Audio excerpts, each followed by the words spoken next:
Israel's occupation of the West Bank, the deadly airstrikes it rains on Gaza, and the expulsion of Palestinians from their homes are not just the wrongdoings of one side in an equal conflict. They are rather the ongoing practices of settler colonialism. This is not a dispute, it's an occupation. So why do Western media outlets report on the aggressions of the Israeli government as if they are responses to provocations on the part of the people they occupy? There's a simple answer. It's the ideology of imperialism. But it's increasingly being called out. This was the Palestinian ambassador speaking to Newsnight's Emily Maitlis after 20 Palestinians, including 9 children, were killed in Israeli airstrikes on Monday in Gaza. The Israelis think that Hamas are a radical terror group and that Palestinian officials use these holy times to incite violence. Was Hamas right to respond with rocket fire? This isn't about Hamas. Hamas was not involved. There were tens of thousands. When they fired rockets. Hamas did not decide to evict people from their homes inside the occupied city of Jerusalem. East Jerusalem is occupied not according to my law only, but according to your law, according to the UK position, according to the United Nations.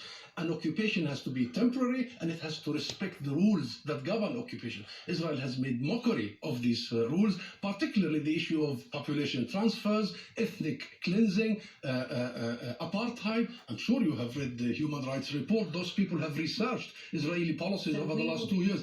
Ask the experts, not Netanyahu. Netanyahu is flaming of the settlements, but let's just try and understand this.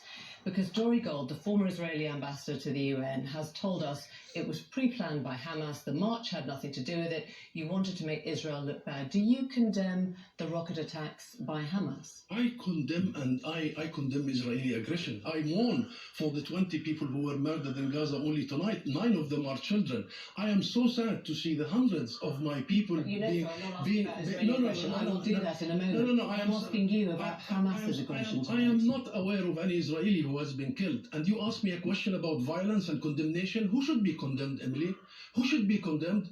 Did you see the images of the 9 children being dissipated in Gaza tonight? Who should be condemned? And then the UK Foreign Secretary is quick to condemn Hamas and never to condemn the Israeli atrocities on a daily basis. We are sick and tired of double standards, and we have to call it right this time. Call a spade a spade. Is it the Western governments? Is it? You heard the statement from Dominic Raab today. He condemned the firing of rockets. What is your response to the UK government? Always the story begins when Palestinian reaction happens, as if it started with Hamas. Look at your question. Your question is about Hamas, rockets. But that's because I'm talking to you. No, Emily.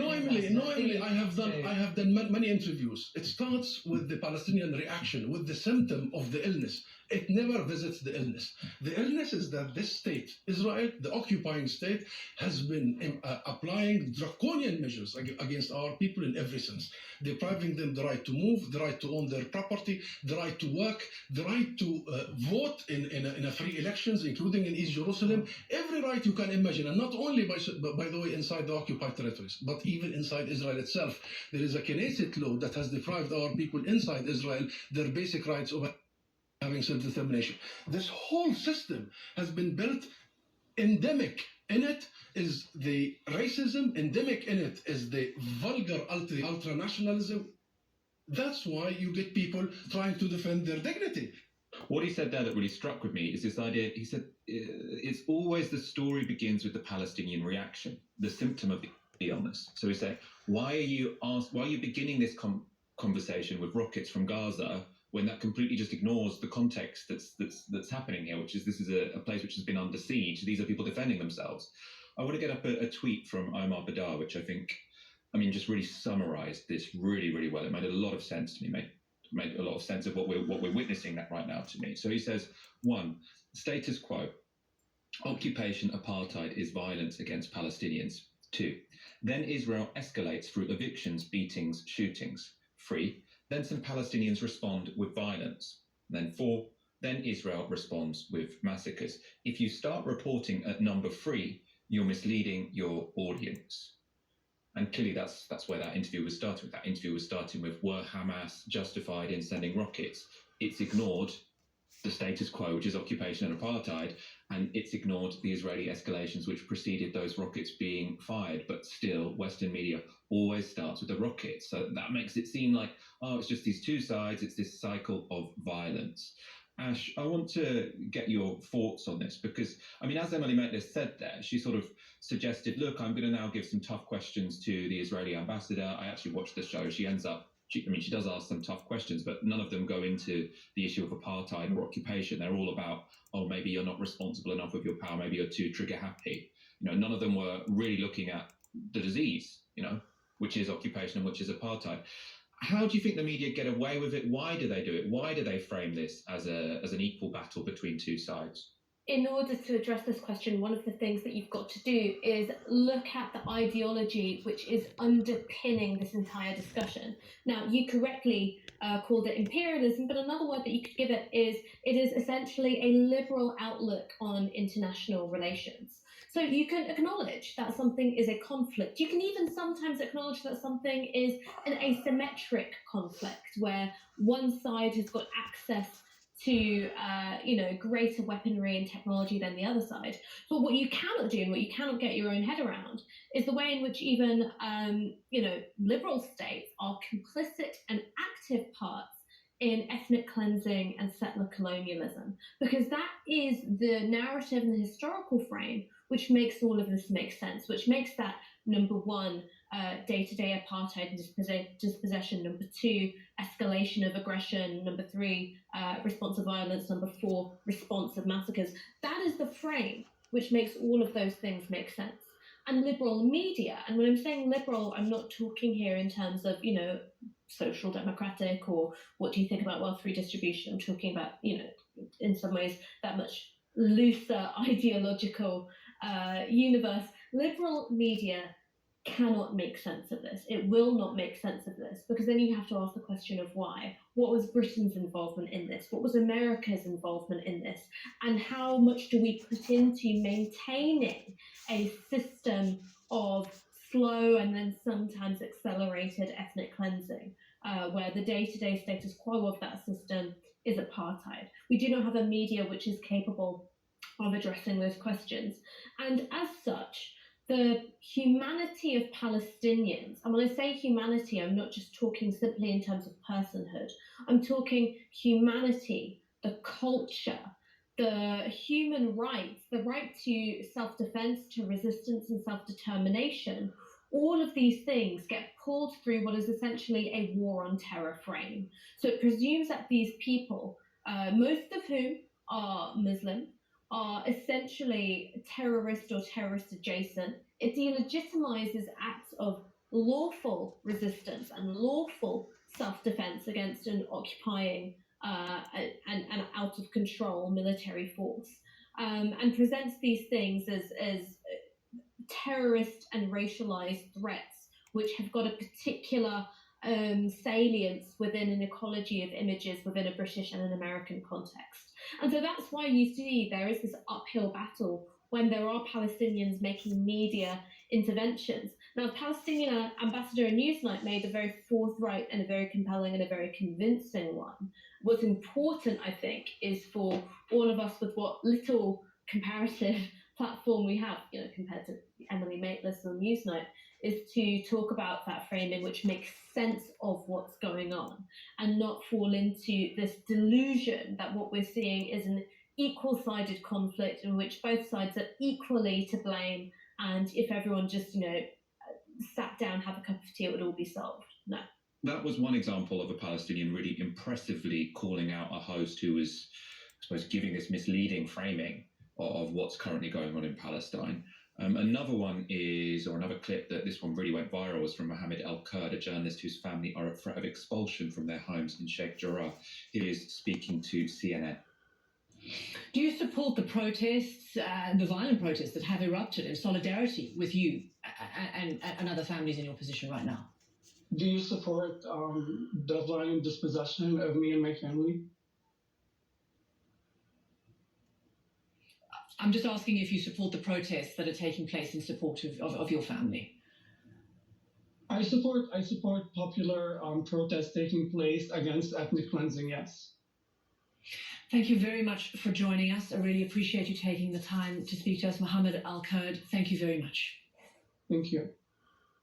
That was such a powerful answer. Do you condemn the odd act of violence, or I mean, systematic violence? Who knows? It's essentially saying, do you condemn resistance to apartheid? Is essentially what the question she's asking, and it is a ridiculous question, and it should be called out as a ridiculous question. If what's going on is settler colonialism and apartheid, then for us to just constantly moralize about the tactics used by the oppressed, it's a distraction, essentially.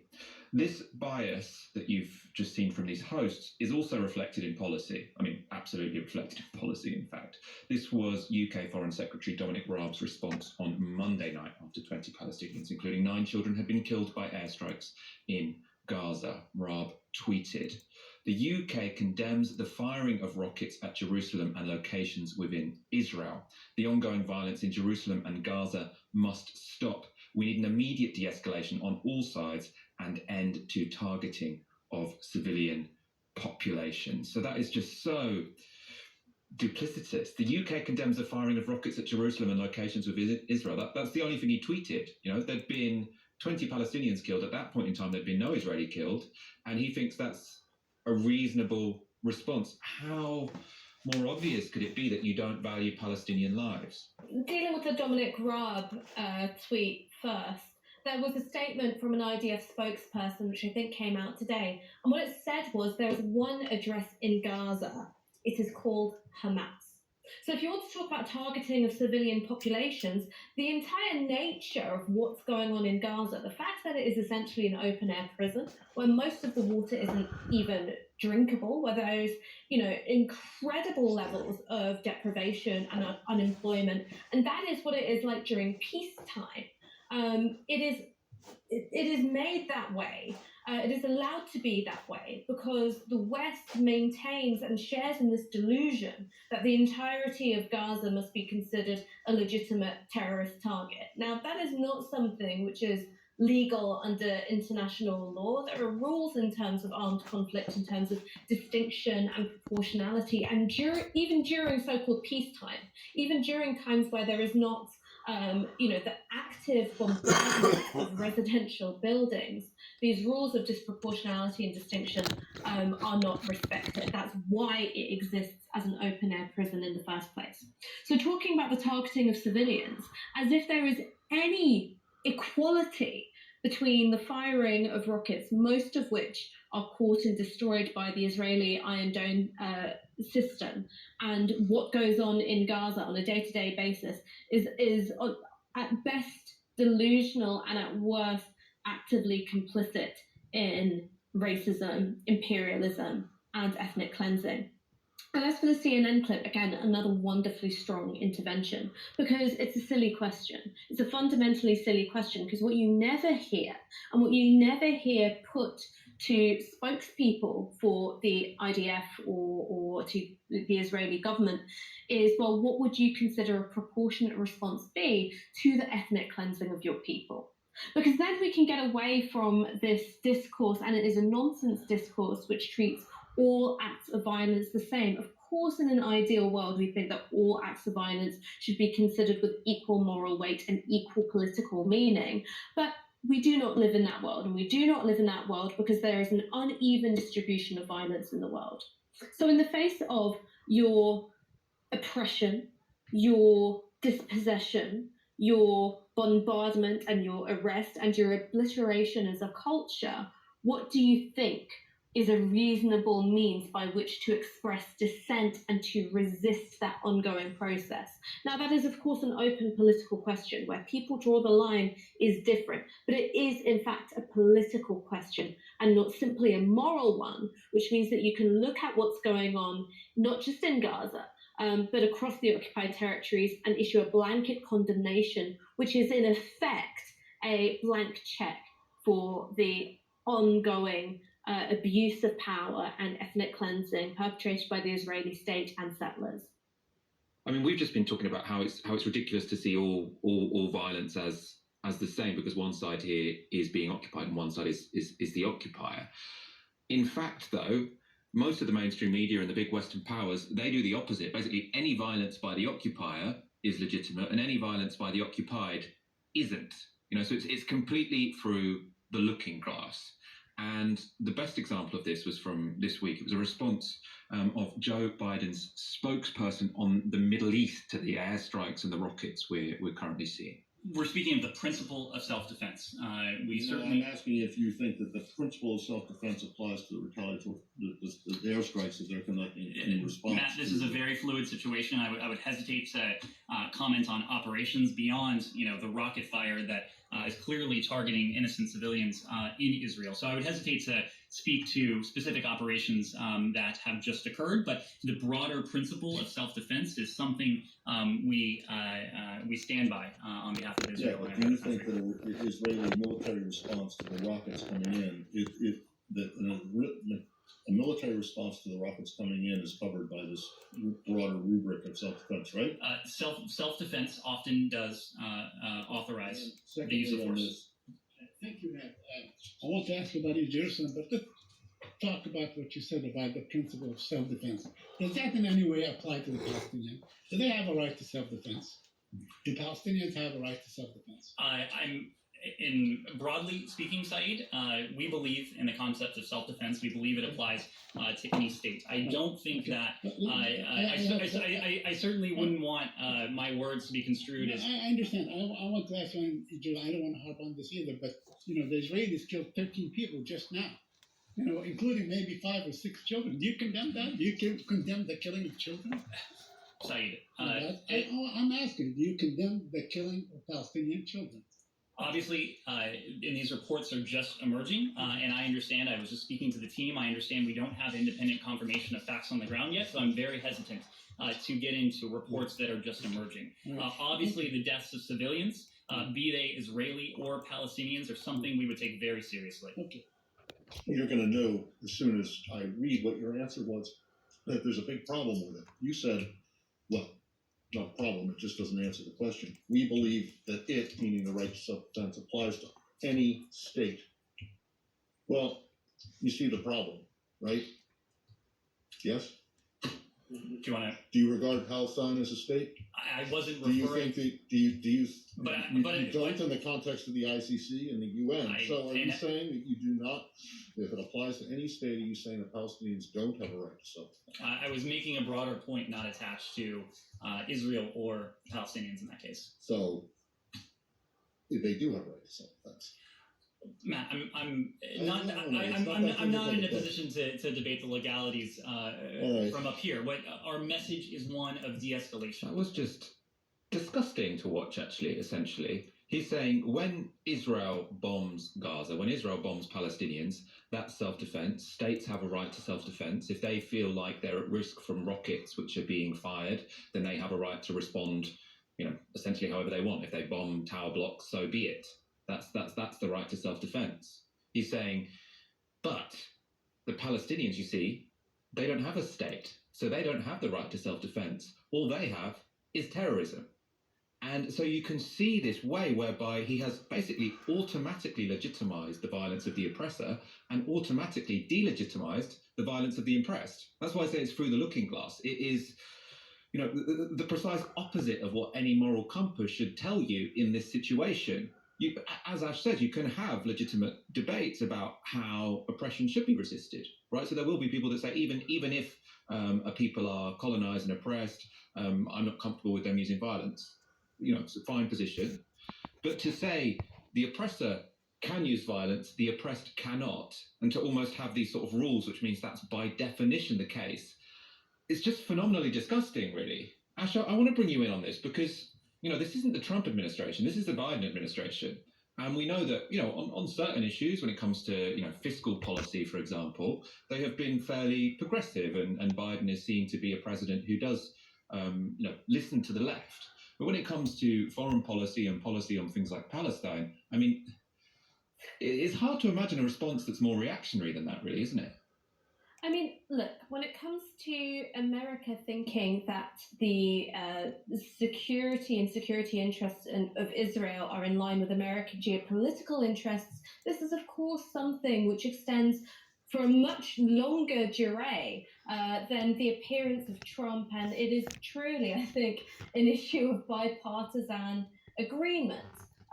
This is sometimes quite crudely, I think, understood as the power of the Israel lobby, but it's actually something which I think you can understand through the power of America in the region of the Middle East and seeing Israel as a vehicle for the advancement of American and more generally Western interests in the region.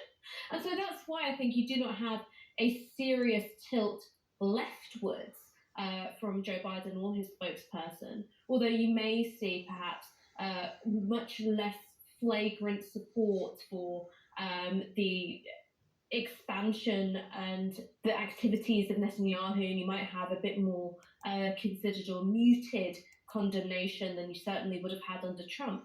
But when it comes to the fundamentals about the recognition of a Palestinian state, the recognition of a Palestinian state and people's right to self-determination, to resistance, to self-defense, you are not going to see something which is all that different from what a Republican president or indeed what President Trump would say.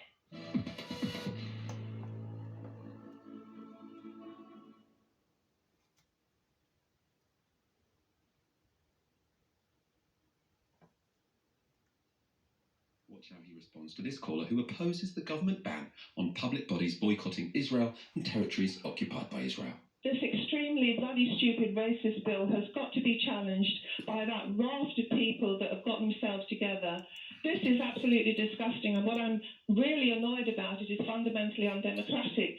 The current government cannot bind the hands of future governments ad infinitum. It's wrong. And you keep saying that the BDS is to boycott Israel. From my understanding, they only boycott goods from the illegal settlements which contravene international law. And they also do not wish to deal with companies that support the illegal settlements. It's not a ban on Israel per se. And you keep mischaracterizing the functions of BDS. Why should a university effectively have its own foreign policy?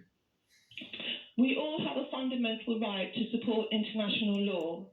There is the racist apartheid regime in Israel keeps millions of people subjugated in the world's largest open-air prison. Right, you're saying extraordinary inflammatory things. It is, of course, the only democratically elected government in the whole region. It's like South Africa. No, you see, now you are starting to deliberately cause offence, so that's a yellow card. Please bear in mind the language that you're using here. Just listen to me, Nick, and stop talking over me. Well, it is only to make inflammatory remarks. What you don't think you realise, Claire, is no one's hearing you because I have a control here. So I have to. I want to hear your robust views, but I have to obviously have an ear for people who are listening and are getting offended. So back to the points you want to make, please. Go ahead. It's only a democracy for a certain section of society. Now, all these people are saying... Everyone votes, Claire. Well, sorry, once you reach a certain age, everyone votes in Israel. It's only a democracy. The democratic rules are not applied universally. But my salient point is this, that it's undemocratic for a current government to tie the hands of future governments. It is a fundamental human right for a university, for anybody to say we will not get involved in anything which breaks international law. So according to Nick Ferrari, calling Israel a racist and apartheid regime is extraordinarily inflammatory. And if you compare it to South Africa, you get a yellow card. Like, how patronising can you get? You get subjected to his mute button. He seemed like he felt very powerful there. Don't you know I can mute you if you say anything I find offensive, or which I assume someone in the audience might find offensive? Well, perhaps Nick Ferrari should read the reports by Amnesty International, by Human Rights Watch, or by the Israeli NGO B'Tselem, who have all judged that Israel is indeed an apartheid regime. Now, this is how Amnesty introduced their report on the issue. Amnesty International's new investigation shows that Israel imposes a system of oppression and domination against Palestinians across all areas under its control, in Israel and the occupied Palestinian territories, and against Palestinian refugees in order to benefit Jewish Israelis. This amounts to apartheid as prohibited in international law. Laws, policies and practices which are intended to maintain a cruel system of control over Palestinians have left them fragmented geographically and politically, frequently impoverished, and in a constant state of fear and insecurity. Amnesty also give examples of the policies and practices that enforce this system of control. Severe movement restrictions in the West Bank enforced through a network of checkpoints and road closures. This is combined with a permit system which forces Palestinians who wish to visit other areas of the occupied Palestinian territories to seek the Israeli military's permission. Superior nationality status for Jewish citizens of Israel that is distinct from citizenship and the basis for different treatment of Jewish and non-Jewish citizens. Palestinians are denied that status. They also say systematic denial of building permits to Palestinians in East Jerusalem is another form of this system in practice, which results in repeated home demolitions and forced evictions. The expansion of illegal settlements in East Jerusalem forces Palestinians out of their homes and confines the Palestinian population to progressively smaller enclaves. And two more examples. They said the denial of Palestinian refugees' internationally protected right to return. Israel bars displaced Palestinian families from returning to their former villages or homes in Israel and the occupied Palestinian territories in order to retain control over demographics, to keep that Jewish majority. And then their final example, restrictions on access to land and fishing areas in the Gaza Strip, which exacerbate the socio-economic impact of Israel's illegal blockade. That's extraordinarily inflammatory from Amnesty International there. Earlier today, there was a very telling BBC interview with a former Israeli Prime Minister where the presenter was saying, kids are being killed. And he got very, very defensive and said, no, it's militants. These aren't 70-year-old kids. They're actually militants. It's militants. But the BBC interviewer pressed the point in a way that I have not seen the BBC do in a very long time. And we're seeing this across other media. Conflict is being swapped out for Israeli aggression more and more. But at the same time, as I said, right-wing politicians, right-wing commentators who support the apartheid regime and support the oppression that the Israeli state visits upon the Palestinian people and in the occupied territories are getting more defensive because they can sense that the sort of argument they've made before, which was this is an equal conflict, it's a two-side story, both as bad as each other, is slipping away in the face of continued video evidence, continued pictures, continued testimony across everything from social media to online platforms like YouTube, etc. And so you get the Nick Ferraris of this world who are defending this tooth and nail, and you get things like Michael Gove's spearheaded BDS bill. However, there's been a massive backlash to it within Parliament itself, and even Labour are now opposing it. So they proposed an amendment which actually got the bill, but over 50 Tory MPs as well have led a rebellion on this bill. And the government who are championing it have really been taken aback by how much of a backlash there is this bill. Labour's opposition to it is sadly is not just based in Palestinian solidarity. They're saying it's just about the human rights issue and the fact that it could be so broadly applied to other campaigns. You've got like Lisa Nandy going out being like, well, BDS is bad, but this bill is worse, which is not the line we want to take. But it's fascinating to see that there has actually been a backlash to it, that there has been opposition to it, and that there is, for the first time, I would say, in several years, what I see as a bit of a groundswell in people who feel able to stand up and say, actually, we need to stand with Palestine again. We need to oppose Israeli aggression and the increasing incursions upon Palestinian land that are being made. There's about 5,000 new homes planned illegally in the West Bank that was signed off in June by the government. It's been the first time in years that I've seen this without people being scared that saying, Palestinian solidarity somehow equates to anti-Semitism, which was the line that was extraordinarily effective and used by the right wing to silence people before. What I would say, however, is really, really depressing that it has taken this level of overt aggression, of overt violence from the Israeli state in order for people to finally feel like they can stand up and say, hang on, this is not okay. Right now we have, unfortunately, so many right-wingers within our government that something like the BDS bill might be defeated in its own times, which is a great victory, but we will see more and more attempts to bring back that line, bring back that idea that, you can't talk about Palestinian solidarity without it being equated to anti-Semitism. The fact that it has taken this many lives lost, a government being in place that is so unequivocally far right in Israel that it cannot be denied. Only then does it seem like the media feels safe to push back against the policies and the regime that's going on there. Only now, when it's also the Israeli population have opposed things like, the attempt to overrule the Supreme Court in an attempt to take away their rights? Does the media, more centrist politicians feel like it's okay to say, actually, this is too much? It's always been too much. It's been too much from the moment that that land was taken away.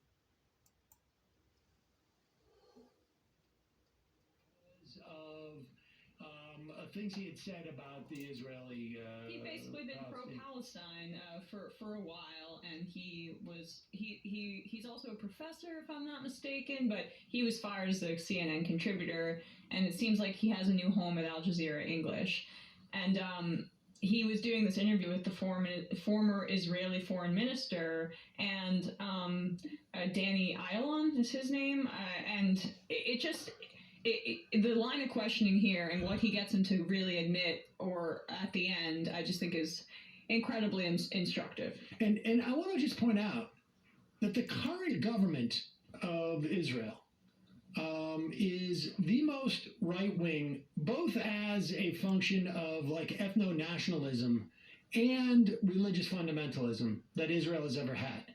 So,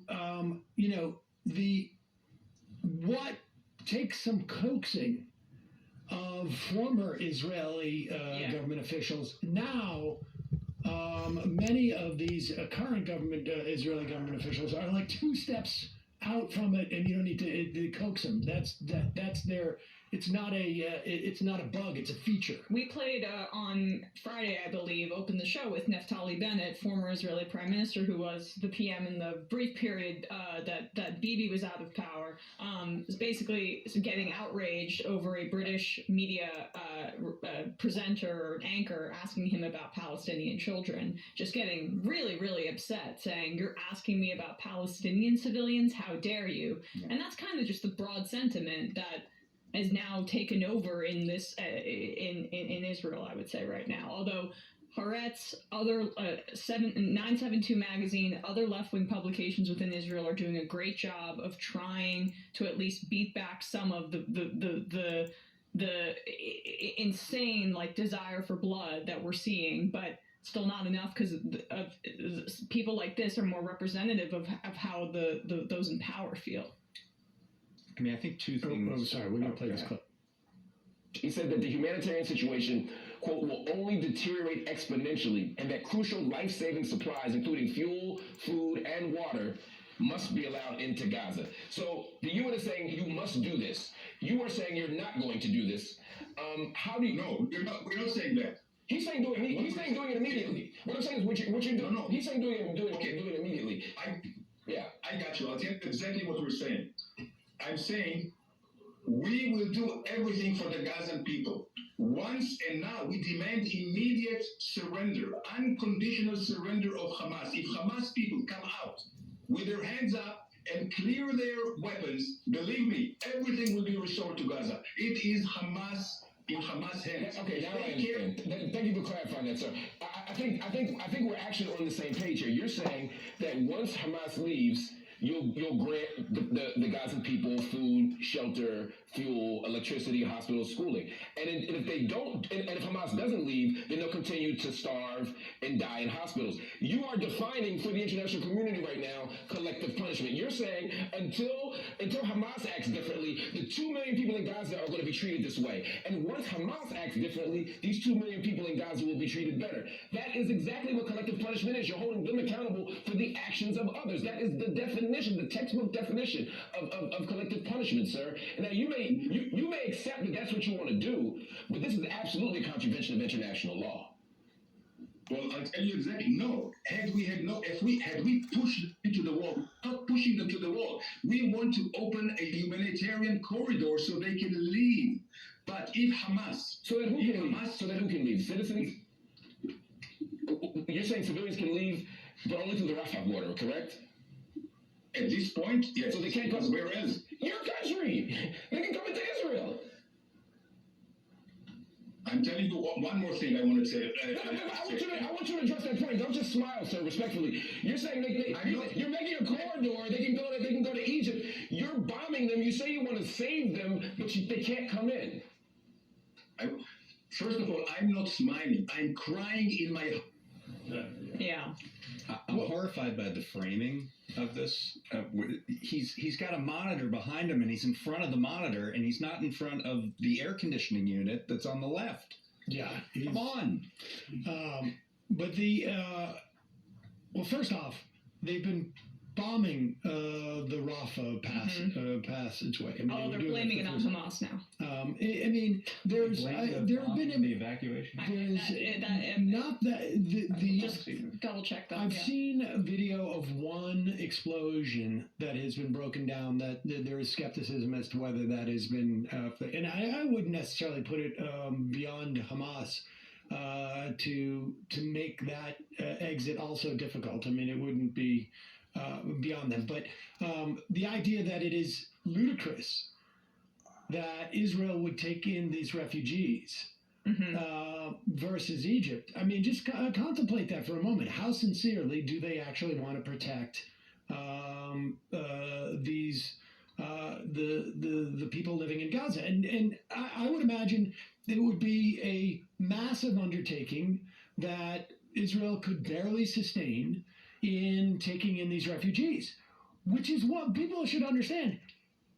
Egypt has less resources than Israel does, far less stability, and the idea of bringing in 1 million refugees and somehow getting the capacity to through the Negev desert to sustain these people, it's inconceivable, and it's just as inconceivable. So I mean, it's why are you forcing them to evacuate in the first place? Like, I understand that we've now accepted that that Israel needs to retaliate in this way, and there's indiscriminate bombing in this highly concentrated area of the world.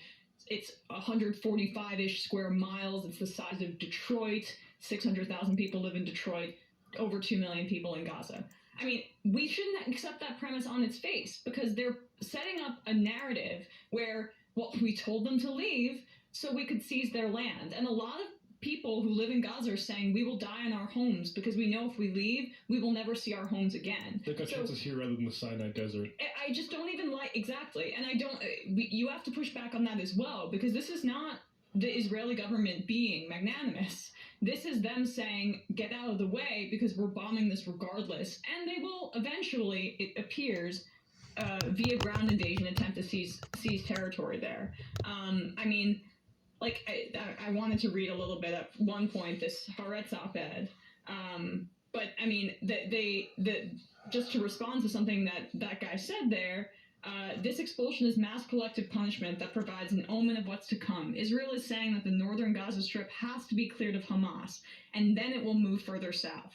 2 million people, or those of them who are left alive, will then be ordered to flee back to the north to cleanse the south. This mission will be accomplished. The Israeli Defense Forces will make note of the masses of fatalities that it caused and claim that most of them were from Hamas. Every teenager will be called a Hamas member. More than 600 Palestinian children have already been killed as of Saturday afternoon prior to any ground invasion. They were not Hamas. Israel will be victorious. Gaza will be leveled. I mean, this is a very pessimistic, appropriately so, opinion piece from Gideon Levy and Haaretz. But that's the point, is they will claim that these are Hamas connections regardless of the situation. Now the goal is to seize this territory as a way to collectively punish, in addition to the bombing campaign and the killing of civilians, this population in Gaza, which has always been, in the end, the desire of the hardliners in the Israeli government, and now they have an excuse to do it. This is the fun part. Yeah. Fun part of the show. Well, I mean, look, we still have another hour and 10 minutes. Exactly. We're good. Yeah, We're good. it keeps going. Yeah, I mean, I think it's similar to what your guest Omar Shakir was saying. This is the gerrymander, right? They're not going to let any kind of refugee into Israel, because that would be the dilution of that. And certainly not into that the West Bank, because everything they have done over the course of the past really 25, 30 years, in terms of bringing in particularly a lot of emigres from the former Soviet Union, and essentially, doing some type of homesteading act to put them into the West Bank. I mean, that's what. And of course, what we're seeing now is with the world's attention on Gaza, we're seeing growing amounts of incidents from those settlers picking off people in the West Bank. I think 50 are dead since the beginning of this conflict. And it's, as soon as you turn your attention away from that, these what have been called pogroms in the West Bank will continue. I think too, we will hear, and we're working on a guest for sometime this week to talk about the. There's a lot of animosity towards Netanyahu amongst the Israeli population. It isn't necessarily because they don't want to invade Gaza, but rather the failure to keep them safe. I mean, which is in huge contrast to what happened in this country after 9/11, right? There was a rally around the flag effect, and even though the same intelligence failures were pretty obviously present in the United States, that didn't matter.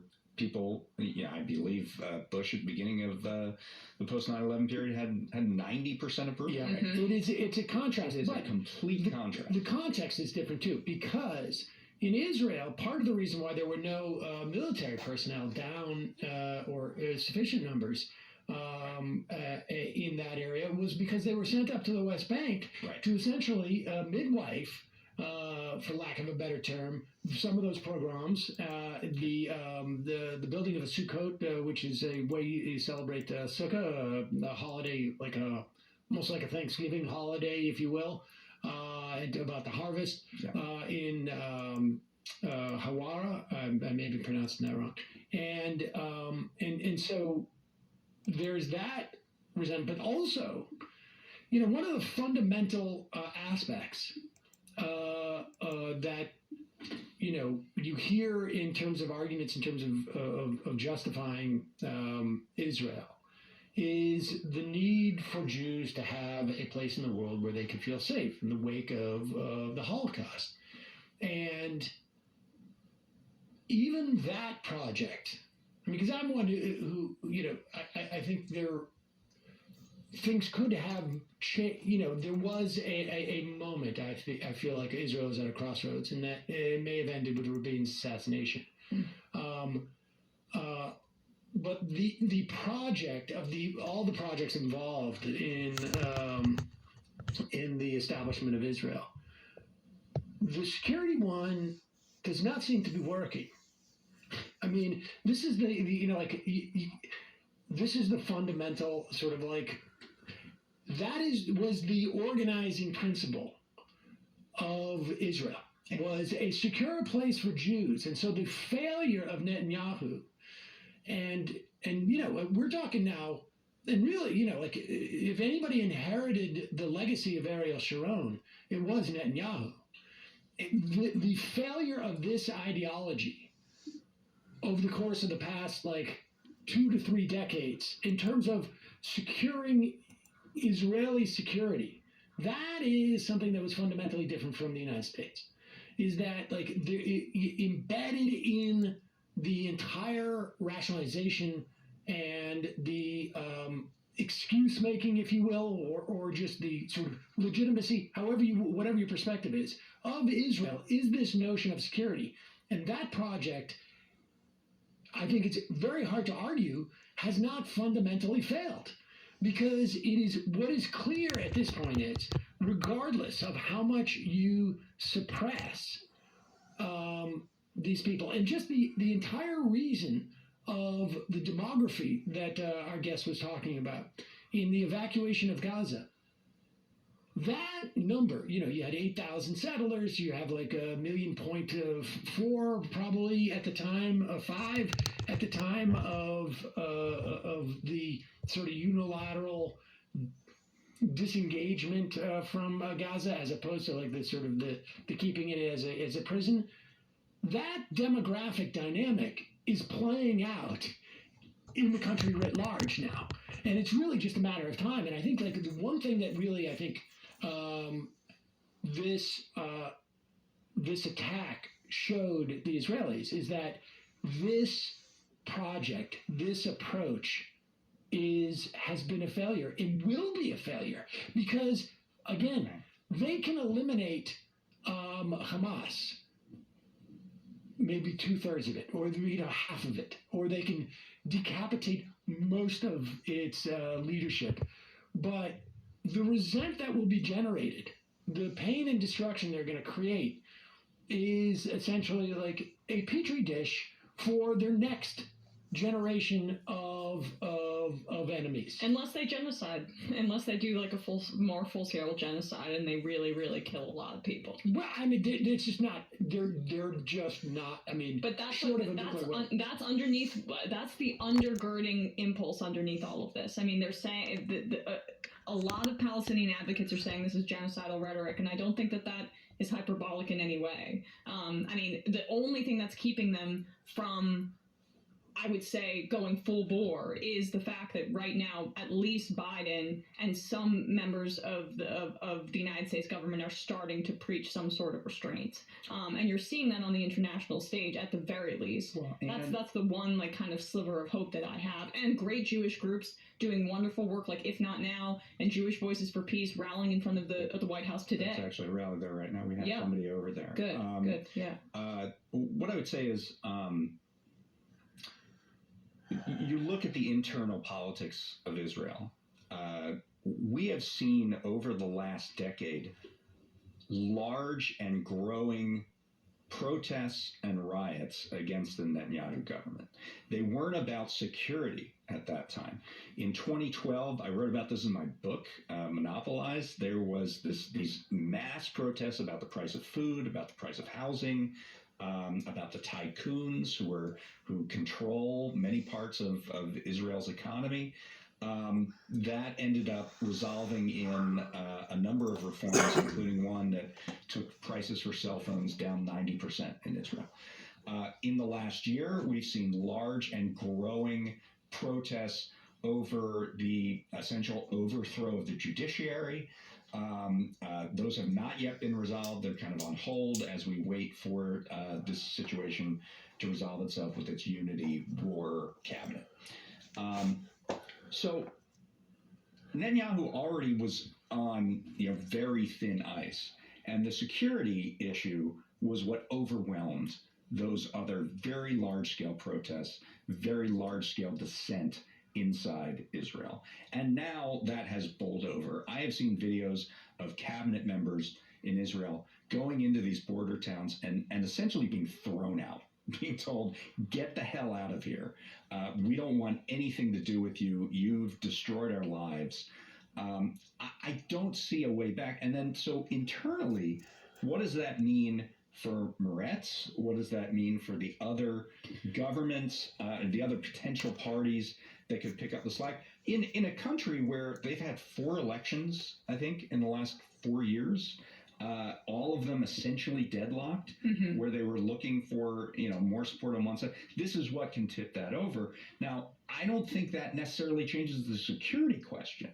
It doesn't change these fundamental issues that we look at from the outside. Right. But I think it changes other questions inside Israel and makes that government, potentially, not one that's going to overthrow the judiciary, for example. Yeah, it is. But what does that do for security? I don't know that it does anything. I mean, there is kind of broad support on this project, I think, to an extent that the next weeks are going to. I agree. And we should say, we've done a couple of interviews over the past, 6 to 8 months on the growing protest movement, and there was the sort of like nascent hope that people would see that, you know, the authoritarian measures that have been practiced amongst the Palestinian population are being sort of domesticated on some level.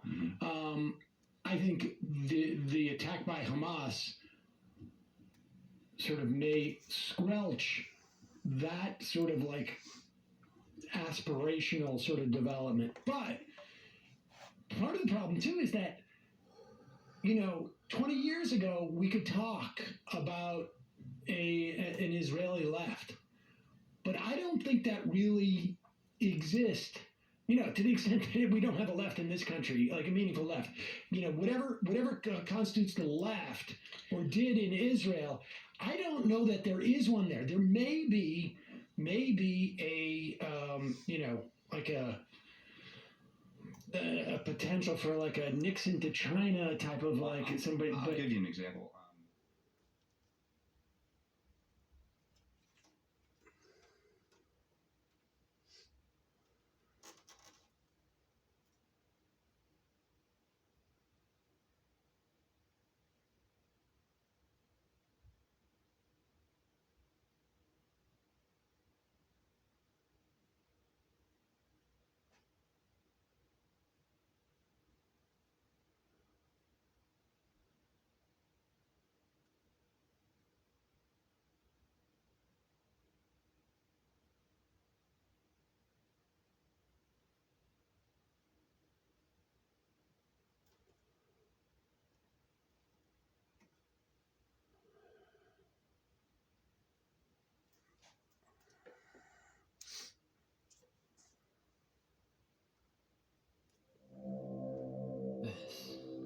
This moment right now, this feels real.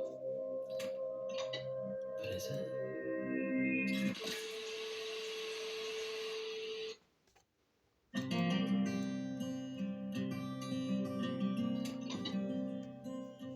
They are the fake, disgusting news.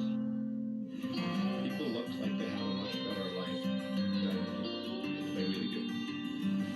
We can't reliably distinguish true memories from false memories. I'm not sure you've ever experienced anything real your entire life.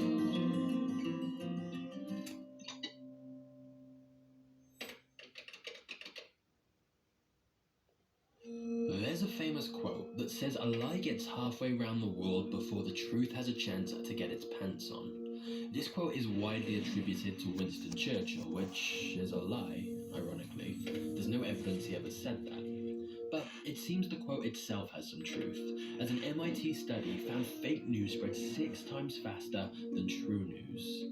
And online in particular, where anyone can post anything with There is no virtually true no news. consequences, it's no wonder that the media we consume is infested with lies. However, the actual term fake news is believed to have originated in just 2016 from a small town in Macedonia, where teenagers were creating websites that claimed to be news sources, but were actually just filled with fabricated and sensationalized stories. Why? Ad revenue. The more clicks, the more money they made. And of course, it's a lot easier to Look get at a clicks mustache when and you can just everything. make up Look at whatever tantalizing story you want. The thing is, whilst these were just teenagers looking to make a quick buck, the media conglomerates were coming to a similar realization. As printed news died out and they lost their loyal subscribers, they faced a new sea of competition online, and so the clickbait arms race began. After all, the business model of the news and the media is selling your attention to advertisers. You are the product, and they have to keep you I gotta watching, add it reading, pause. clicking, keep you consumed. Their primary goal is not to deliver the most accurate news, it's to attract more attention and make more money. And it's been proven that polarizing stories perform best. So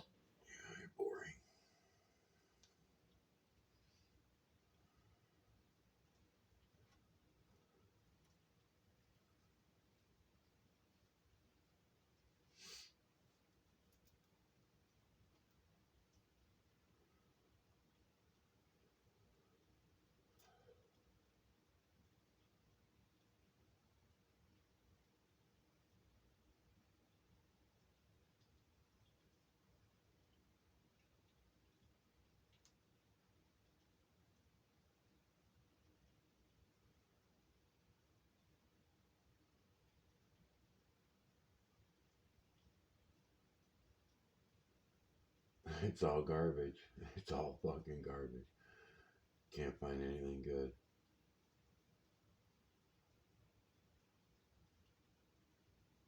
Unbelievable.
Oh my God.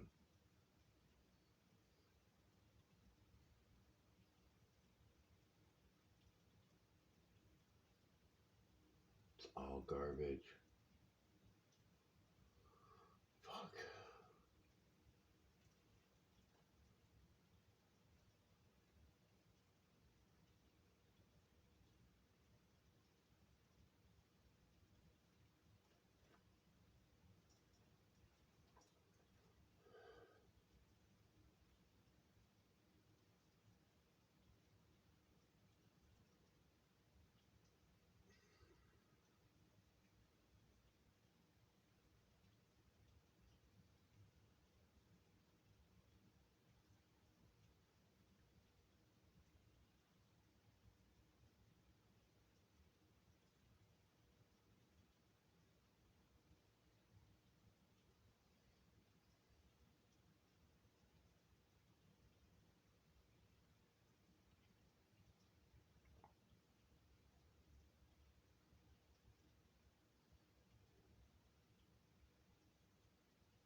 Welcome to Dangerous Ideas. I'm Lee Cam. Could we be seeing the end of the U.S. propaganda machine? Could some good come out of the horror show that we are seeing right now in Gaza? The massive war crimes being perpetrated by Israel. Could this be this slight little positive note on this horror show that people are no longer buying into this large-scale propaganda machine that has dominated so many people's minds, just corrupted their minds for years and years.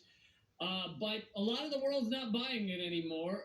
Here are some photos of the massive protests that have taken place over the past few days. This first one is in Madrid. We're talking thousands and thousands of people supporting Palestine. This does not mean for me or for probably most of the people at these protests that they support every action of Hamas. You don't have to support every action of Hamas to be opposed to mass war crimes by one of the largest militaries that the world has ever seen. I want to bring you another image here. This one is, damn it. This one is Amsterdam. Amsterdam protest, again, thousands and thousands of people supporting Palestine. There were giant protests in Washington, D.C. and New York City and other cities within the United States as well. And most of these were not brought to you by... Agree that to your mainstream media, although it looks like this clip I'm about to show you is some mainstream media, but many of them were ignored, or the mainstream media, like CNN, does a brief 30-second thing on them because they're supporting Palestine, and that's not really what our mainstream media is in the business of doing. So here is thousands of people, if not tens of thousands of people in London in the past couple of days supporting Palestine.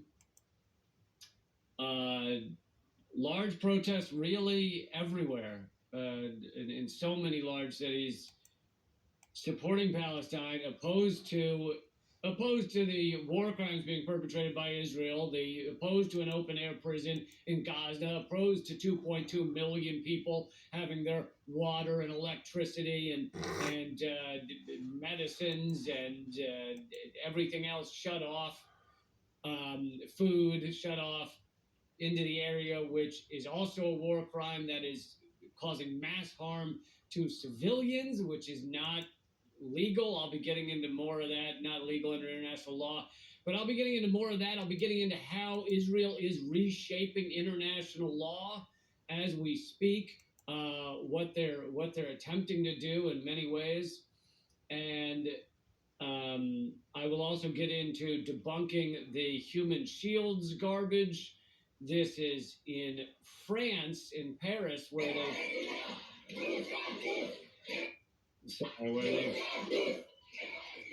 they've even banned protests in support of Palestine, but this one obviously got through. This one snuck through the cracks. Tens of thousands of people in Paris, France, despite the ban on protests that support Palestine, which of course is hilarious in a country that claims to have some degree of freedom of speech. I realize they might not claim it as much as the United States does, but here is the French response to some of these protests. I don't know. I think the one I just showed you was after this, so I don't think this was the response to that protest. But here was the French response to some of these protests a few days ago to bring out the water cannons and tear gas. Sorry, here it is. To bring out the water cannons and tear gas on protesters, peaceful protesters, unarmed peaceful protesters supporting Palestine, supporting the Palestinians that are under siege, supporting the standing up against war crimes, supporting international law. And for doing that, these people have been hit with water cannons and tear gas. Tear gas, of course, a chemical weapon, which is illegal under the Geneva Conventions unless you use it on your own people. As long as it's nice to see. I'm glad they made that exception. If you feel like using the chemical weapons on your own people, then go to town. Have some fun with that one, okay? But just don't use it on other countries. But if you want to use chemical weapons on your own people, that is perfectly fine by us. So that is France's response to these protests. Let's see if I can find you some more here. This is massive. This is a massive march in solidarity with Palestine in Dublin. Thank you, Alan McLeod, for putting all this together. Again, footage of the giant protests that are in support of Palestinians, in support of ending the apartheid state. If it matters to those of you who might not know my stuff, who might be stumbling ass backwards into my live streams for the first time, if it matters to you, I am Jewish. Jewish by birth, atheist by choice, but that shouldn't really matter. You can be Jewish and not support an apartheid state and not support war crimes. And I'm going to be bringing to you over the course of this hour many other groups that are opposed to war crimes. Here is police in Berlin beating up protesters for supporting Palestine. It's illegal in Germany to support Palestine, I believe, as well as France. And of course, these protests, these peaceful protests in support of Palestine, are also, like I just said, in support of actually respecting international law, actually abiding by international law, actually not committing war crimes. That's also what these are in support of, these protests, these marches, these peaceful marches.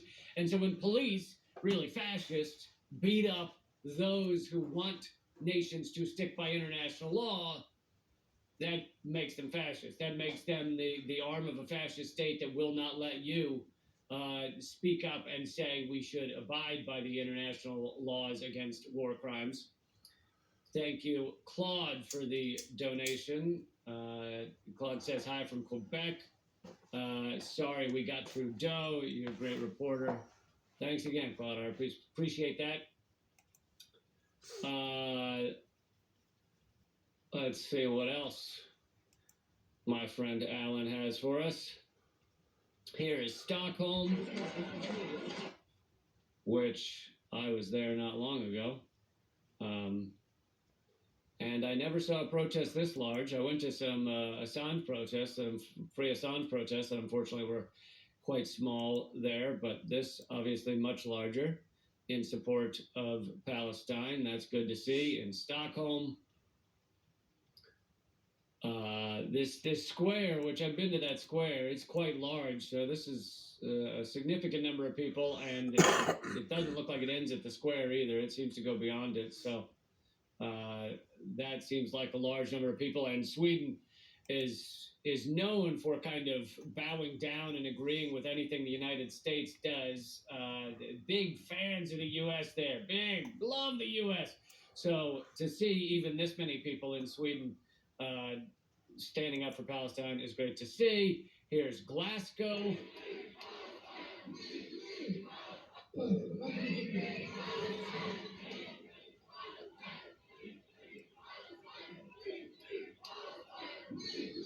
Massive numbers there as well in Glasgow, Scotland. And, for those of you listening to the podcast, this show is also a podcast for those of you who prefer that.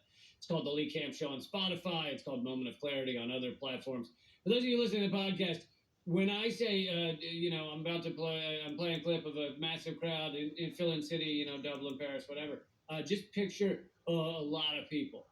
That's how you can that's all you got to do. Just when I say that, even though you can't see the video, just know that when I say a lot of people, just picture the peoples. All right, so now that you've got your imagination going on there, here's Copenhagen, very long march there, and don't worry, podcast fans, I'm moving on here in a second.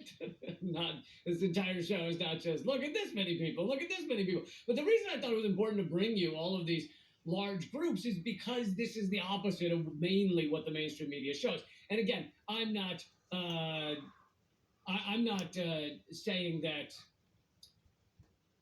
that mainstream media did nothing on this. There may have been a little footage here or there, but they are heavily in favor of the U.S. Western propaganda that acts like, oh, Israel is just so they're the downtrodden, they're the beaten down, despite the fact that Israel has had this apartheid state and this open air prison in Gaza and the imprisoned people in the West Bank and has had it going for a long time now, has had the persecution of Palestinians for decades.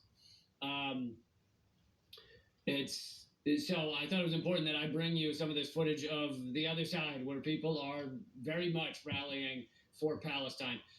Okay, let's get into even more of this the hidden news, some of what Israel may soon do. I think it's very likely will soon be involved in, which is not a good thing. I'm going to get into that. Again, I'm going to debunk all this human shields garbage with the help of my friend Abby Martin. So click thumbs up, click like, click share, click follow. If you click follow or subscribe, click the bell icon next to it, and let's get to it. So here is coming from Seymour Hersh. Always doing great work, but he has been so banned and suppressed in the United States media, despite being one of the greatest reporters the U.S. has ever created, at least one of the greatest mainstream reporters. But now he is so suppressed and everything that he comes to you from Substack. But that's what happens. That's why I'm on Rumble. Rumble.com/LeeCamp. You see how it works? If you report the truth, this is where you end up. Hopefully I'll mention more on that as well. But anyway, here's his article called The Plan to Wipe Out Hamas, but I really think it should have been titled The Plan to Create Genocide in Gaza. You know, I call what I do advanced rhetoric. I'm a bit more of the advanced rhetoric. If you want to be one of these, really official reporters, then you go, oh, it's a plan to stop Hamas. But it's a plan to commit genocide across Gaza. And it's already begun. But here's some of the key points from Seymour Hersh's article. He talked to several Israeli and former Israeli officials that he's become close with who were willing to tell him the truth. He said, over the past week, Israeli jets have conducted around-the-clock bombing of non-military, key words there, non-military targets in Gaza City. Apartment buildings, hospitals, and mosques were torn apart with no prior warning and no effort to minimize civilian casualties. And, of course, thousands of civilians have already been murdered in Palestine. Israel's obvious contempt for the well-being of the citizenry of Gaza amid the forced migration of more than 1 million starving human beings has captured the world's attention and led to increasing international condemnation. Here's what I've been told in my conversations in recent days with officials from Israel and elsewhere.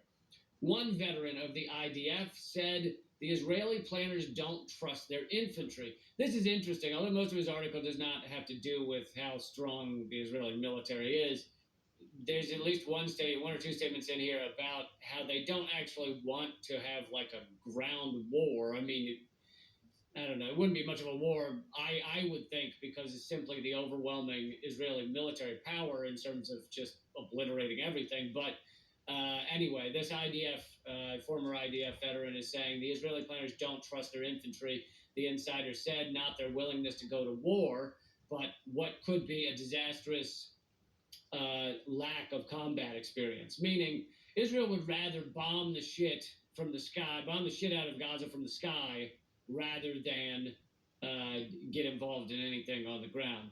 With the starved-out civilian population forced to leave, the Israeli operational plan calls for, but of course they can't leave, so he mentions that. He's not avoiding that, but they're told to leave and they can't leave.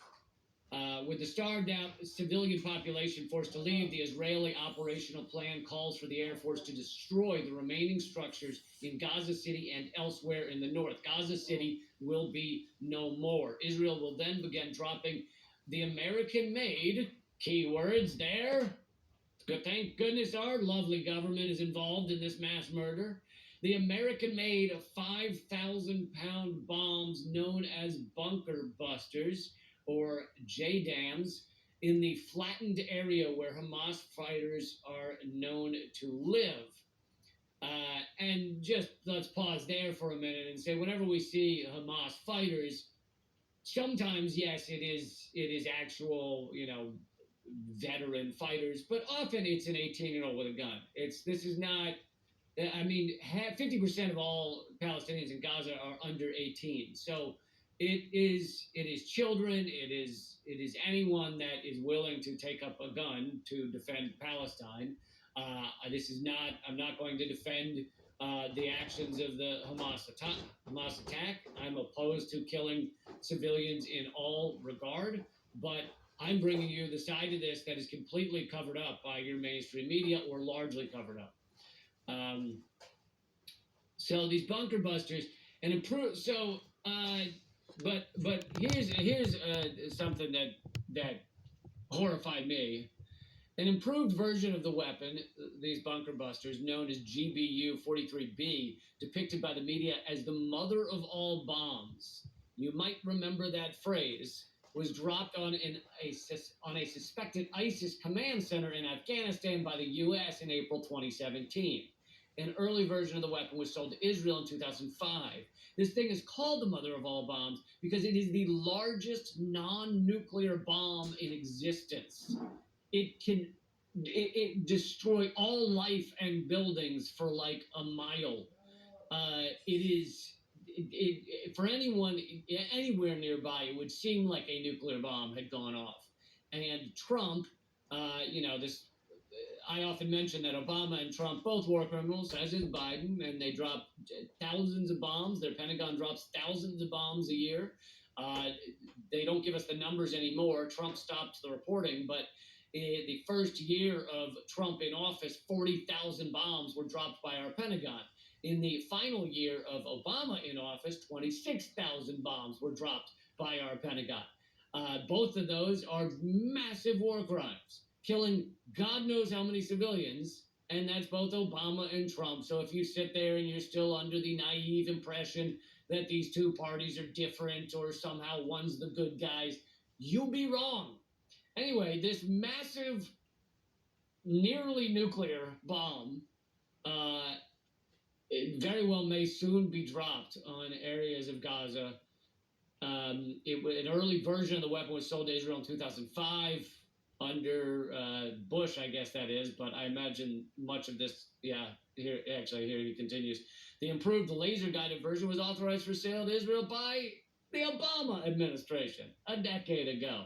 Israel bought 1,000 much smaller GPS-guided bunker busters in 2021. So what do you know? Under Trump, Obama, and Biden, and Bush, we were selling massive bombs to Israel because that's what we do. The current, actually, much of the time it's probably giving them massive bombs because we give them billions in aid. Aid means free weaponry and other things, but the current Israeli war planners are convinced, the insider told me, that the upgraded version of JDAMs with larger warheads would penetrate deep enough underground before detonating, 30 to 50 meters, with the blast and resulting sound wave killing all within a 1/2 mile, killing every human in a 1/2 mile. In one of the most densely populated areas of the world where people are not allowed to leave. Does that sound like something you want to endorse? Does that sound like something you want to get behind? Does that sound like something you should be rallying for? It's fucking horrific.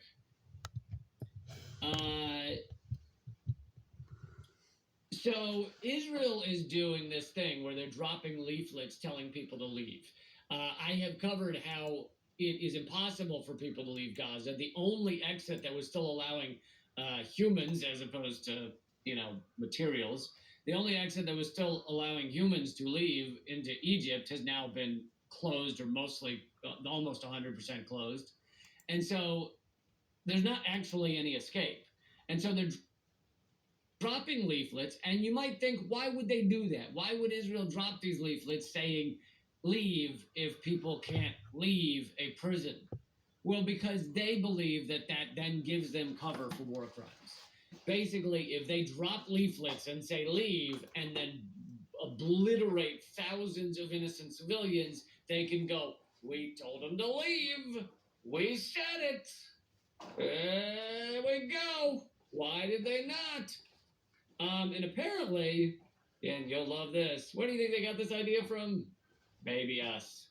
The concept, this Israeli insider added, dated back to the early years of America's Vietnam War, when President Kennedy, and for those who don't know, President Kennedy endorsed the Vietnam War until he didn't. So he had a change of heart basically as it was going, but he did very much endorse and support the Vietnam War at first. Dates back to the Vietnam War when President Kennedy's administration authorized the Strategic Hamlet Plan that called for the forced relocation of Vietnamese civilians in contested areas to hastily built housing in areas thought to be controlled by the South Vietnamese. Their deserted lands were then declared to be free fire zones, where all who stayed could be targeted by American troops. So you see, this is a war crime technique of forcing or telling everyone to leave, and then that enables, at least they believe it enables them, to just openly bomb and destroy anything they want. Anything they want 24/7. Anything that moves 24/7. That's what they believe, which of course is not just immoral, but it's illegal in international law, illegal in the Geneva Conventions. It's fucking horrific. It means that you fucking have no soul, all of those things. But they believe it entitles them to just flatten entire areas of the world. The systematic destruction of the remaining buildings in Gaza City will start within days, the Israeli insider said. The bunker buster JDAMs could come next.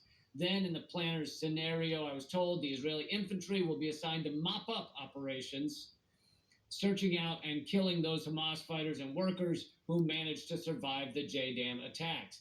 And I will, when I get to the part about debunking the human shields in a bit, I will also go over how many of the people that Israel is claiming are Hamas are either not really connected to Hamas, tangentially, someone married to Hamas or whatever, but also Hamas. Yes, there are Hamas fighters that went into Israel and killed people. There's also just Hamas as the government in Gaza. So there are many government officials, as with the United States. So picture the U.S. system, right? We have the U.S. government and we have our military. Now, imagine it was all just called, American or whatever. If it was all just called something as one entity, then that would mean that you could kill the military people, but you could also kill any politicians, anybody working for the government. You know who else works for the government? All those fucking bureaucrats. I mean, in the U.S., but also in Gaza. All those bureaucrats that do things like assign aid, or the IRS, or the EPA. Those are all government officials. So Israel is acting like all of those people, and I get that it's far simpler, meaning not as many people in Gaza, but still, all of those people are considered Hamas because Hamas is the government. So basically, Israel is saying, yeah, we could kill. Let's pretend there was an EPA in Gaza. There's not, because they're not even given clean water by Israel to begin with. But let's pretend there was an EPA or an IRS or whatever in Gaza. Israel's saying, yeah, you can murder all of them because they're Hamas. They're just saying anyone connected to the government is Hamas. And because of all the propaganda, very successful propaganda done by the West, we all hear the word Hamas, and we just picture a guy, frothing at the mouth with a gun. But Hamas is the government. It's far greater than just the Hamas fighters. Anyway, thank you, Sherry, for the donation. Really appreciate it.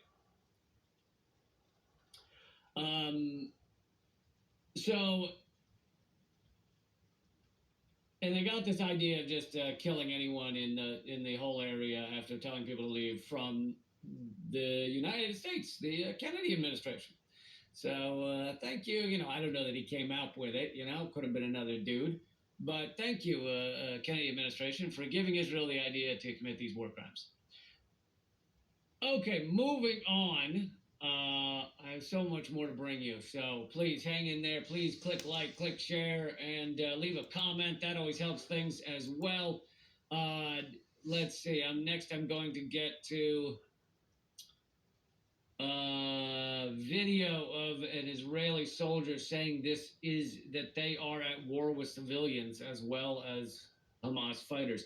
But before I do that, real quick, I just want to say thank you all who attended my live comedy performance this past week and this past Saturday. There is a second encore performance, and it is the only other time. So I do this twice. I do each new hour twice, and that is it. I might post clips sometime, but for the hour, this is it.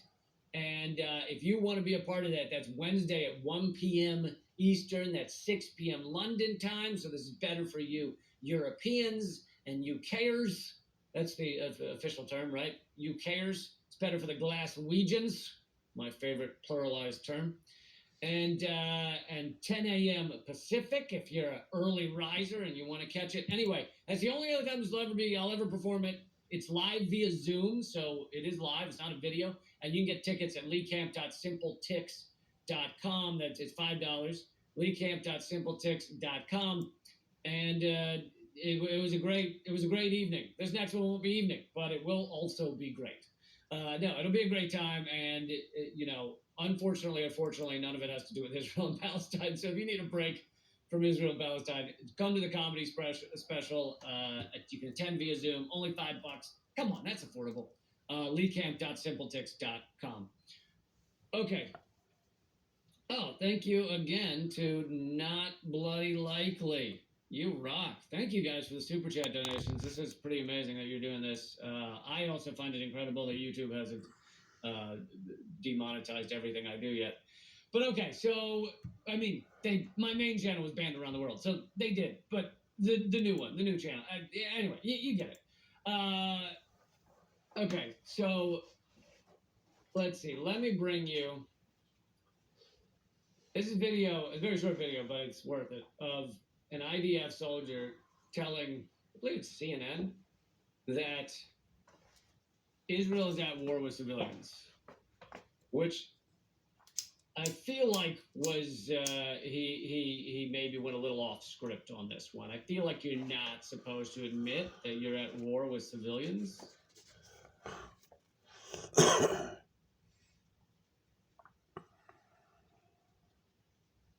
I try to correct you to the answer. The war is not just with Hamas. The war with all the civilians. That I try to correct you to the answer. The war is. So it cuts off. I think what he continued to say, it does cut off there, but I think what he continued to say is it's with all of the civilians who have supported Hamas, which that's not how avoiding war crimes works. You can't just be like, well, someone cheered something on, so I can now murder them. It's not how it works. But anyway, there's a quick clip, short clip of IDF saying that the war, and he, you know, his English is obviously spotty, so he says was and he means is, but the war is with innocent civilians. Doesn't matter whether they cheered on Hamas or not. Okay. I wanted to bring you. Why don't I do this? Why don't I bring you some of the propaganda that we're now seeing from the mainstream media? And there is some. I don't want to act like there's zero coverage of the Palestinian side of things. There is some, but it's too little, too late in so many regards. But here are some I've collected. Some of the propaganda I've collected. Over on my Twitter, there's a headline from the New York Times. It says, Israel-Hamas war. Diplomats race to ease Gaza crisis amid fears of spreading conflict. The New York Times shows us their best euphemism propaganda. War, here, implies two sides of soldiers fighting each other. This is not two sides of equal soldiers. This is the mass bombing of innocent civilians. This is not... At this point, it's not war. It's just straight up genocide or attempted genocide. Gaza crisis sounds like an act of God or nature. You know, they're trying to ease the Gaza crisis. Where did it come from? How did it happen? Who knew? Who knows how it happened? It's just a Gaza crisis. No, it's a straight up obliteration by an apartheid state of another people's. That's not just, who did it? It's a natural crisis that formed. We saw the storm clouds forming, and then they connected into a crisis. And then ease the Gaza crisis sounds like genocide can be dialed down from a 10 to a 7. You know, could you take it to a 9 from 11? Israel, could you just decrease it to a 9 from 11?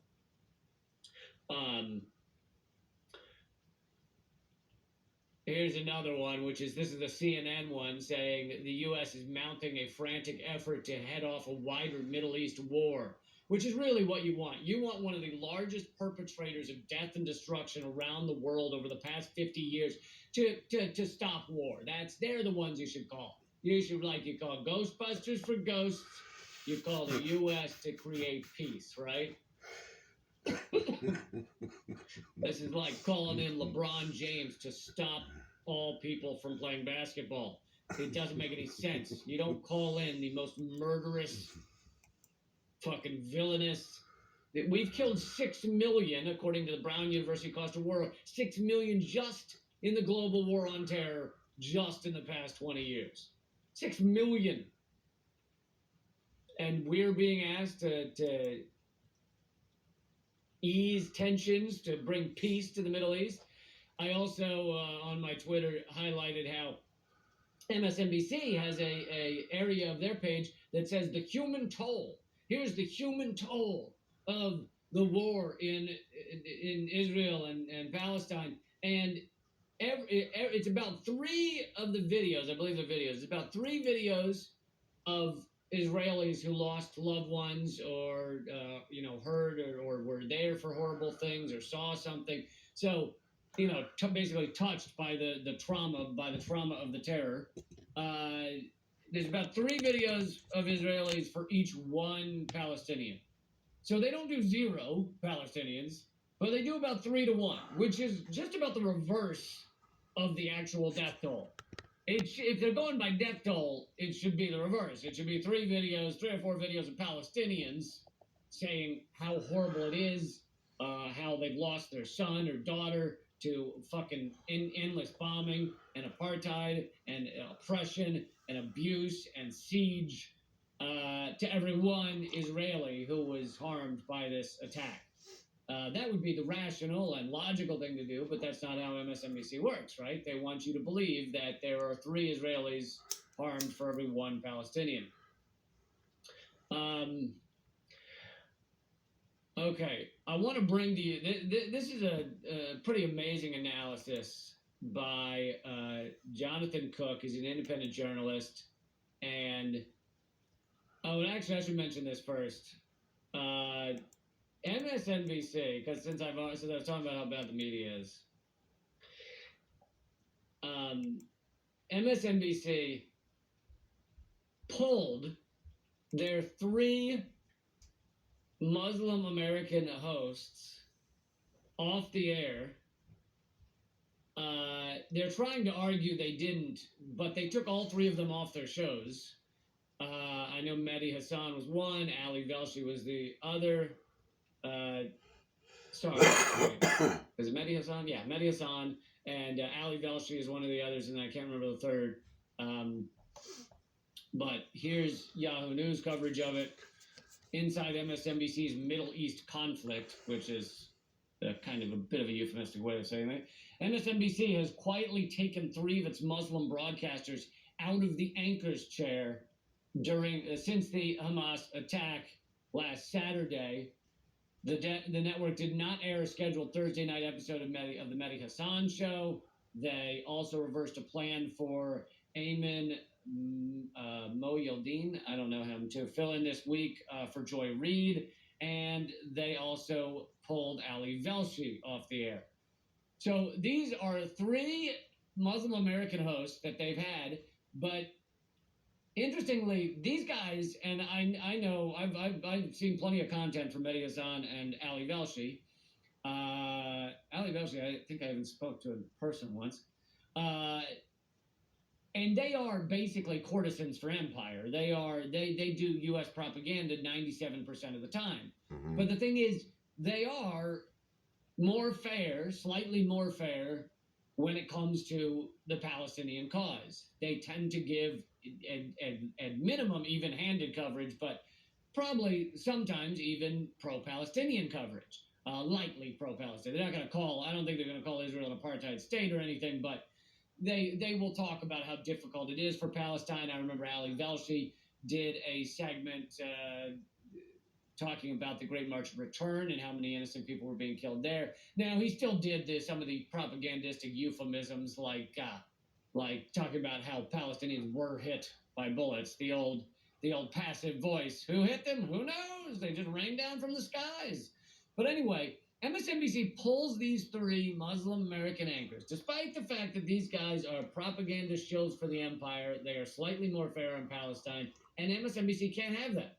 They can't have this actual truth coming out on this matter. And this goes with a long history of MSNBC banning those anchors, those speakers who are anti-war or go against the United States, the war state, the war machine in any way, even if it's just a light disagreement.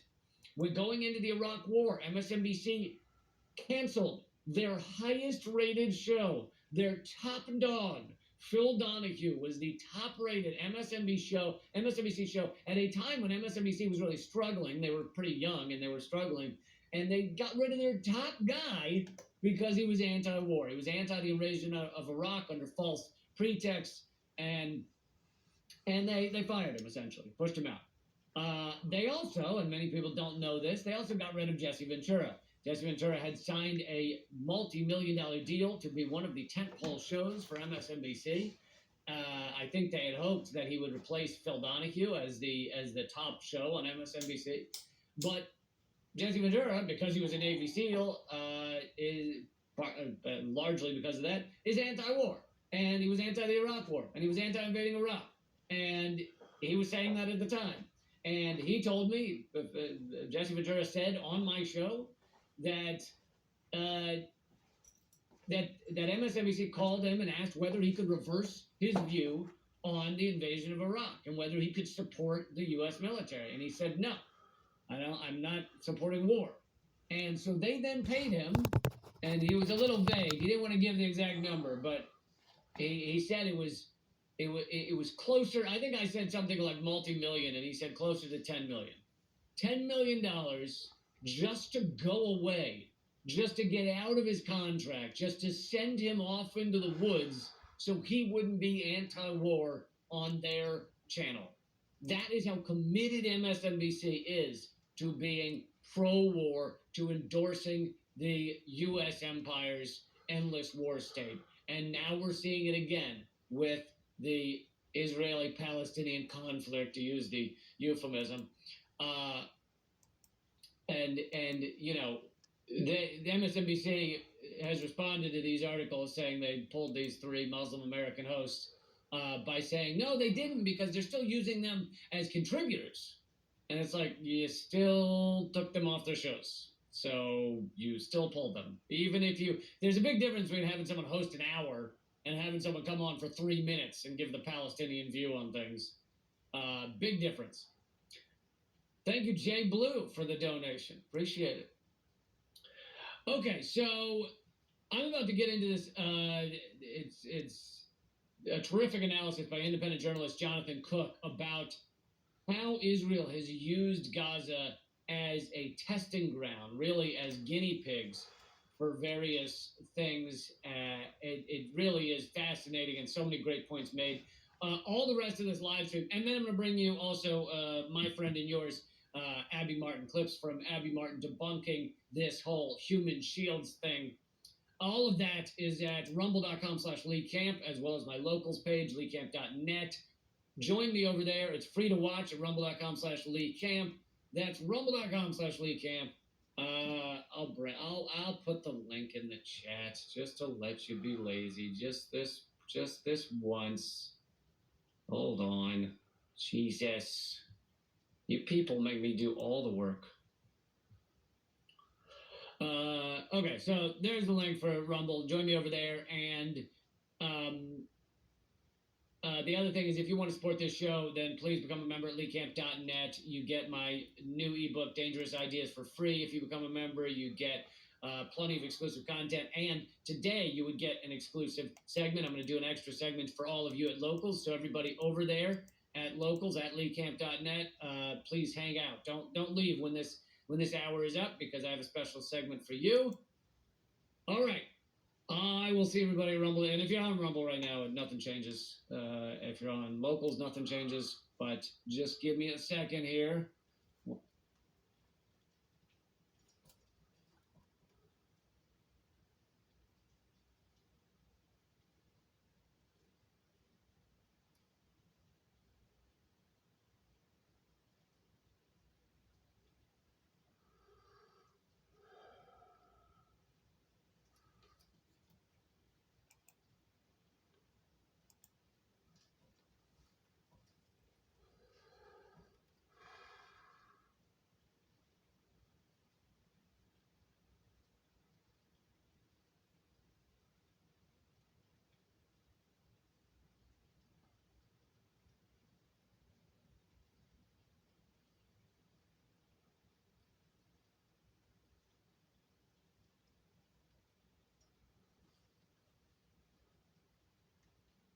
segments of this program, I had not yet heard, the world had not yet heard President Biden's speech on the situation in Israel and Palestine, which he tied into the situation in Ukraine as well.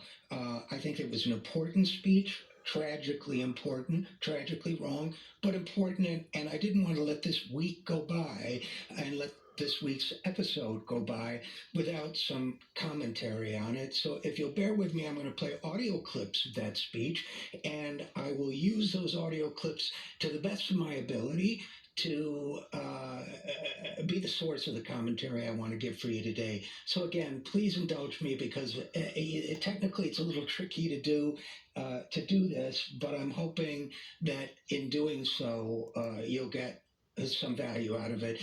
I think we really need to examine that speech and the subtext of that speech very, very carefully. So here goes. Good evening, my fellow Americans. We're facing an inflection point in history.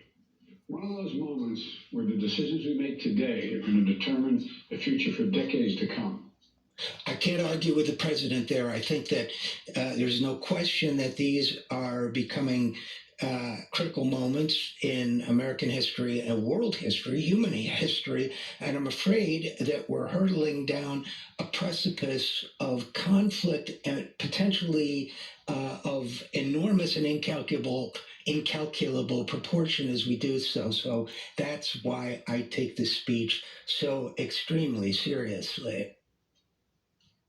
Now, note that what happens next is that the president describes rightfully and movingly the suffering of the Jewish people, and the suffering of the victims of this crime, the trauma, all of which are deserving of our deepest acknowledgement and honoring and doing everything in the world to comfort. Nobody denies the terrible trauma that this has been for the individuals involved and the families involved and collectively for many, many people. We know about that. We understand that. But bear in mind that well into the first moments of the president's speech, other than describing what Hamas has done, he makes no reference to the Palestinian people at all. And I have to say, I don't believe that that will go unnoticed, not only among Palestinians, but among people, Muslims everywhere, for example, who see in much of the response to this tragedy a sense that some people, some victims, are more special than others. Let's play another clip.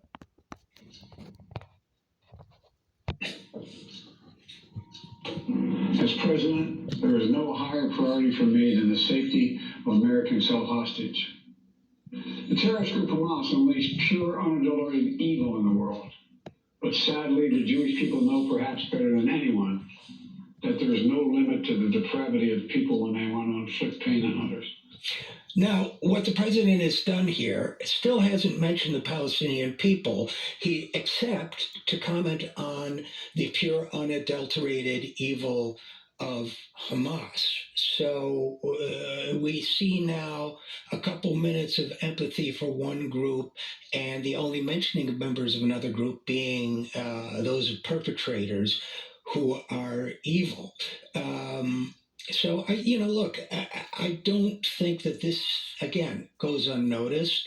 I think it amplifies a sense of alienation among the world's Muslims and among a lot of what used to be called third world developing nation people who see in all of this a double standard based on who the victims are. But let's listen to a little bit more of this speech.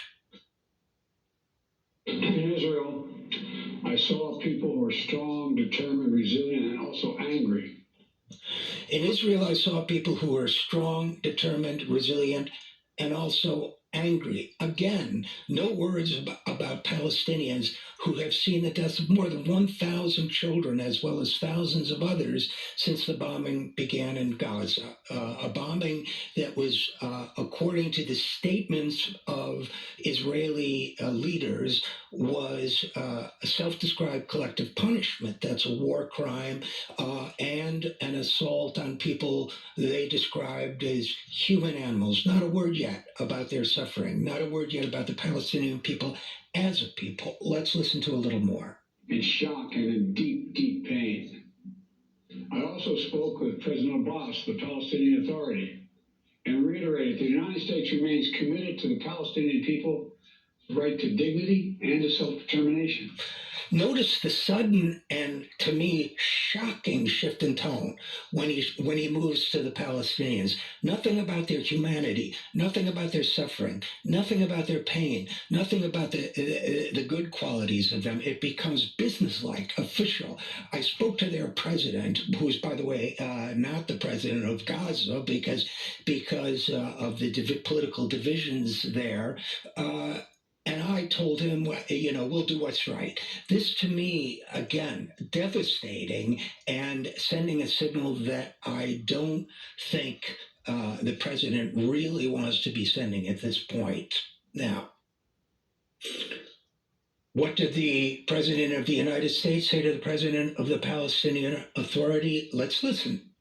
The United States remains committed to the Palestinian people's right to dignity and to self-determination. The actions of Lawz terrorists don't take that right away. Now, that's good, right? I appreciate that he said that. I think it's important to amplify that. Now, he's already created, and again, I'm speaking as a speechwriter, among other things, who knows a little bit about how these things work. He's already tilted the playing field so dramatically in favor of one party, but he is saying the right thing, and I'll give him credit for that. He says the actions of Hamas don't take away the Palestinian people's right to self-determination. Okay, good. He says something else, too. Let's listen along these lines. Like so many other, I'm heartbroken by the tragic loss of Palestinian life, including the explosion. Now, let's explore that for a second. When we're talking about the loss of Israeli life, he names the perpetrators. When we talk about the loss of Palestinian life, it's in the third person. What are his exact quotes here?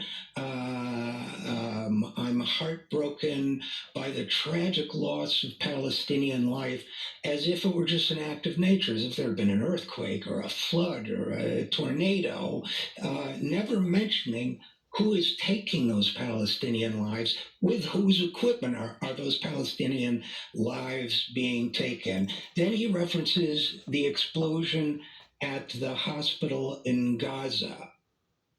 At the hospital in Gaza, which was not done by the Israelis. There's no proof that it was not done by the Israelis, first of all. Secondly, I think it's important to look at that issue in broader context. And the broader context is this. According to the World Health Organization, just give me a second while I look up the statistics here, okay? The World Health Organization reports that whoever blew up Al-Aqsa Hospital, and again, there are very serious questions being raised about this in the British media and other media, and I'll talk about that and write about that at some point too. So we don't know that that's the case, but even if in this one instance, Israel did not bomb that hospital, which it warned the staff members it would bomb. If somehow that didn't happen that way, there have been, by one report from the WHO, 115 other attacks on healthcare by Israeli forces in Palestine in the 10 days from October 7th to October 17th. At least 20 hospitals in Gaza City and North Gaza and one hospital in Rafah were told to evacuate, something that's deadly or crippling for patients, severely ill patients, and yet they received repeated evacuation orders from the Israeli military. 77 attacks were also documented against health workers and facilities in the West Bank, 43 of which caused personal physical violence to the workers there. And that same hospital had been under fire already. So all of a sudden we've changed, by mentioning the one incident where there's any question at all, as doubtful as that questioning may be, first of all, he rushes to judgment by saying that Israel didn't do it. We don't know that. Secondly, and perhaps almost certainly more importantly, he ignores all the other attacks Israelis have made on medical care, direct and indirect. And by indirect, I mean the blockade, the embargo, the shutting down of electricity with all that does to people on life support, babies and incubators and so on, the shutting off of water with the critical impact that has on health, the blocking